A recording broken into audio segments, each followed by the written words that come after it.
eerie when we visited the chateau, thinking there could be these people in there. But why in Belgium? Why would all these horrible things be happening there? And why would a satanic cult be hiding in the Chateau d'Amoroy? Well, Brussels hosts the Council of the European Union, as well as serving as a hub for NATO, just as a NATO member was mentioned in the witness statements about the chateau. Because of these major organizations being concentrated here, some believe that Belgium is the concentration point for the New World Order. Many rich and powerful people make stops in Belgium, all well connected and useful for a cult such as Abraxas. Perhaps because these connected people meet here, Abraxas uses it as a poaching ground for inducting new members into their dark ranks. Or perhaps it's the other way around. Perhaps this massive satanic cult, with satanic ritual sites mentioned across Belgium, Holland, and the Netherlands, placed their own into these positions of power and flourished from there. There are more supposed satanic estates in Belgium itself. We visited a few of them. Certainly, the Institute of Abraxas and Chateau d'Amoroy aren't the only ones. These rituals are said to bring the members of satanic cults power, fame, and riches.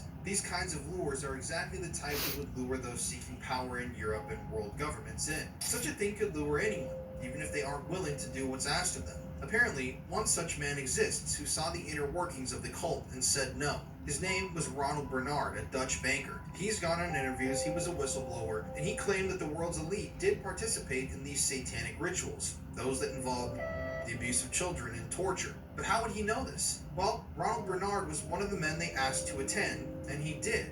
But he found that he couldn't stomach what these cultists were doing behind closed doors. This is pertinent. All this made me believe.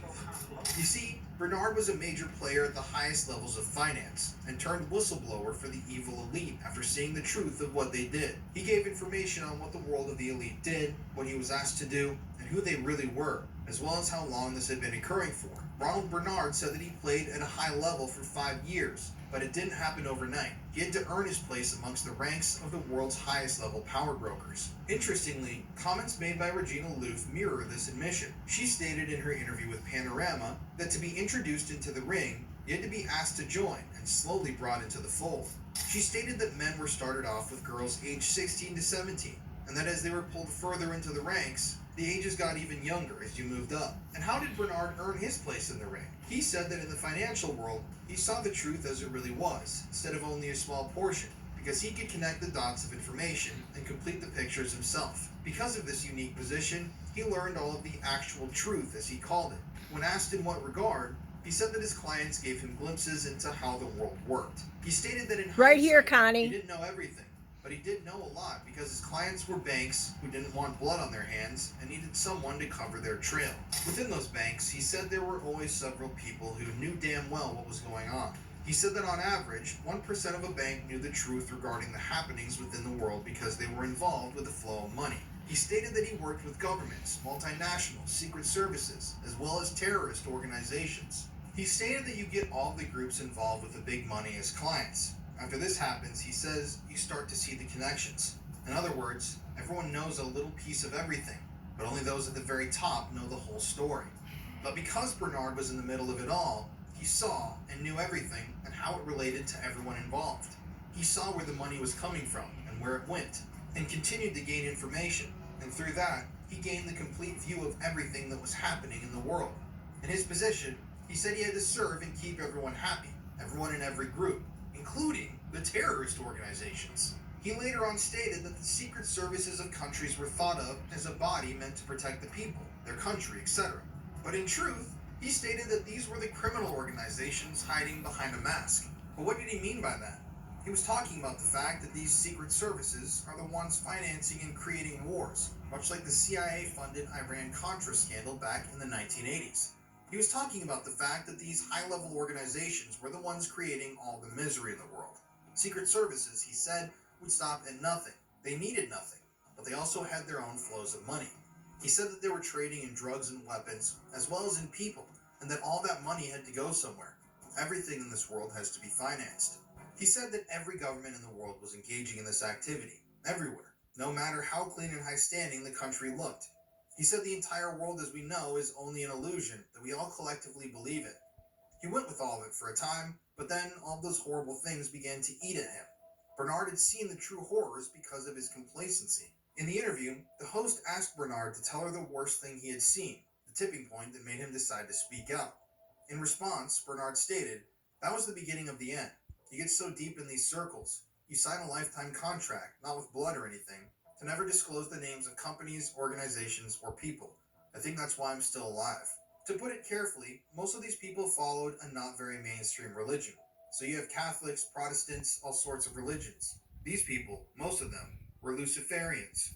And then you can say, religion is a fairy tale. God doesn't exist, and none of that is real. Well, for these people, it is true and reality, and they serve something immaterial, what they call Lucifer. But then at some point, I was invited, which is why I'm telling you all this, to participate in sacrifices abroad. That was the breaking point. As he begins, Bernard can barely speak. He looks and sounds as if he's beginning to start sobbing, doing his best to hold himself together. As he holds back tears, his voice breaking, he states, "Children." The interviewer is taken aback, unable to believe it. Right here, She Connie. asks if he was truly invited to do such a thing, and he confirms yes, he was asked and he couldn't do it. Bernard had been asked to participate in child sacrifice to Satan, and that was his breaking point. Horrors such as this were described by the witnesses of the Dutroux case and by independent fact finders. It could be that what Bernard had been swept up in was a small part of the Dutroux ring all along. But Bernard had more to share. After regaining his composure, Bernard continues. He states that this hasn't only been going on for the past few years. He says that the practice of sacrificing children goes back thousands of years, and that after studying theology in the Bible, he found references to those practices occurring within the Israelites. Indeed, there are several references in the Judeo-Christian texts which mention this, specifically in Leviticus and 2 Kings. They discuss the sacrifice of infants and young children to a deity called Moloch by burning a child alive. Knowing these sacrifices happened made him believe in what these organizations were doing, because he realized there was more to life than meets the eye. If it was happening then, it could be happening now. Bernard said that in his studies of theology, he discovered a document that he believed made sense of what was happening in the world. But how could Bernard talk about all this and get away with it? I would assume that he would have been... Ronald Bernard said he was allowed to leave, but it wasn't a pleasant goodbye. In his exit from the ring, he was subjected to torture to ensure that he never said anything about what he knew.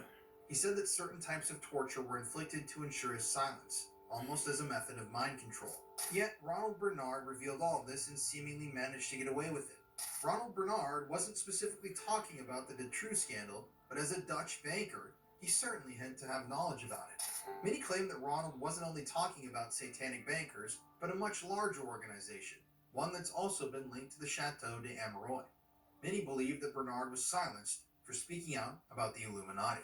Because of the similarity in their rituals, and because the Illuminati is tied to hunting parties and the mass programming of the world through the elite, allegedly, Chateau d'Amereuil is thought to be one of the Illuminati's ritual grounds. One of their rituals is said to be known as Eyes Wide Shut, with a movie by the same name being created as a way to wake up the populace to its existence. Stanley Kubrick was the director of that celebrated film, and it was released shortly before his death, but not before the movie was altered, as some conspiracy theorists claim. Some theorists say that Eyes Wide Shut was a specific nod to the satanic practices of the Illuminati, almost like a warning from Kubrick. It's thought that Stanley tried to reveal what he knew of this dark ritual, but after 30 minutes of footage was removed by the studio, and his strange death before its release, we may never know the truth. This ritual, besides sacrifice, is said to involve and is taped as potential blackmail to ensure it's kept a secret. The Illuminati is also said to practice a strange form of mind control that's meant to keep its members from telling the truth, eerily echoing what Ronald Bernard had to say in his interviews about being tortured during his exit to make him silent. These rumors were allegedly proven to be a reality after the Marc Dutroux scandal came to light and confirmed that evil roamed the halls of this Gothic structure. The Dutroux scandal also proved that these elites would go to great lengths to protect themselves, and the deaths of those 20 witnesses sealed the fate of the case. Similarly, Ronald Bernard faced a strange and suspicious demise, a seemingly healthy man who suddenly died after claiming he was being followed. Because of these murders, it's